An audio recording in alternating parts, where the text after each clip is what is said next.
ഞായറാഴ്ച working day ആണ് കേട്ടോ. അപ്പോൾ ഇന്നത്തെ ദിവസം ഇവിടെ ഇങ്ങനെ തുടങ്ങുകയാണ്. രാവിലെ വെള്ളം ചൂടാക്കാനായിട്ട് ഇങ്ങനെ കെറ്റിലേക്ക് മാറ്റി വെച്ചു കേട്ടോ. അത് ചൂടായി കഴിഞ്ഞാൽ ചായക്കൊക്കെ പെട്ടെന്ന് എടുക്കാം. പിന്നെ കോഫി ഞാൻ പെട്ടെന്ന് ഫിൽറ്റർ ചെയ്യാൻ എടുത്ത് വെച്ചിട്ടുണ്ടായിരുന്നു. എനിക്ക് കോഫി ഉണ്ടെങ്കിൽ ആ ഒരു ദിവസം അടിപൊളിയായിരിക്കും കേട്ടോ. അങ്ങനെ കോഫിയൊക്കെ എടുത്തു. കുറച്ച് ഇന്ന് പാൽ കോഫി അല്ല കേട്ടോ, എപ്പോഴും ഞാൻ പാൽ കോഫിയാണ് കുടിക്കുന്നത്. പക്ഷെ ഇന്ന് പാൽ കോഫി ഇല്ല, പാല് തീർന്നു പോയി. അപ്പോൾ അതൊക്കെ കഴിഞ്ഞിട്ട് ഞാൻ വിചാരിച്ചു ഇന്ന് പെട്ടെന്ന് ഒരു പാൻ കേക്ക് ആക്കാമെന്ന്. കാരണം ഇന്നലെ തന്നെ ഞാൻ കുറച്ച് ചെമ്മീൻ റോസ്റ്റ് ചെയ്ത് വെച്ചിട്ടുണ്ടായിരുന്നു. ഇന്ന് അതുകൊണ്ട് തന്നെ നമുക്ക് ഗോതമ്പ് ദോശയും പാൻ കേക്കും കൊടുത്തു വിടാമെന്നുള്ള പ്ലാനിലാണ്. അങ്ങനെ പാൻ കേക്ക് എല്ലാം റെഡിയാക്കി കുറച്ച് ബ്ലൂബെറീസും അതിൻ്റെ മണ്ടയ്ക്ക് വെച്ചിട്ടുണ്ടായിരുന്നു. ഒരു ഉടായ്പ പാൻ കേക്ക് ആയിരുന്നു കേട്ടോ.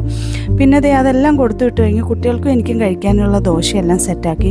ഞാൻ കറി കഴിച്ചില്ല കേട്ടോ. ഈ ഒരു ചമ്മന്തിപ്പൊടിയിൽ ഞാൻ അങ്ങോട്ട് ഒതുക്കി. എനിക്കിത് ചുമ്മാ കഴിക്കാനും ഭയങ്കര ഇഷ്ടമാണ്. അത്രയ്ക്ക് സൂപ്പർ ചമ്മന്തിപ്പൊടിയാണ്. അപ്പോൾ ഇന്ന് എത്രയേ ഉള്ളൂ.